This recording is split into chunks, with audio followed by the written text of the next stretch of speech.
Breaking news చూస్తున్నాం. హైదరాబాద్ లో MRPS నేత నరేందర్ కిడ్నాప్ కేసు సంచలనం సృష్టిస్తోంది. కిడ్నాప్ అయిన 2 రోజుల ఉత్కంఠ తర్వాత కిడ్నాపర్ల నుంచి నరేందర్ సురక్షితంగా బయటపడ్డారు.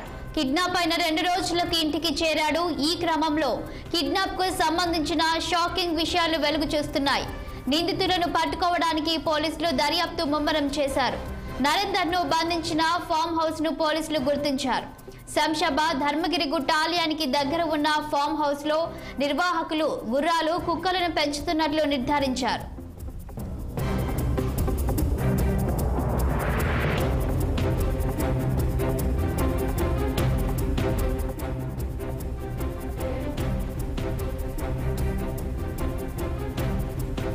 గండిపేటలోని భూ వివాదమే కిడ్నాప్ కు కారణమంటున్న పోలీసులు నరేందర్ ను కిడ్నాపర్లు దారుణంగా హింసించినట్లు గుర్తించారు.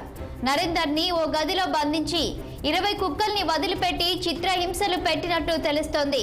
అంతేకాదు తన చేతిని విరిచేసి హింసించినట్టు సమాచారం. టెక్నికల్ ఎవిడెన్స్ సేకరిస్తున్న పోలీసులు ఫామ్ హౌస్ ఎవరిది అనే కోణంలో దర్యాప్తు చేస్తున్నారు. స్పెషల్ టీమ్స్ ఏర్పాటు చేసి దర్యాప్తు వేగవంతం చేశారు.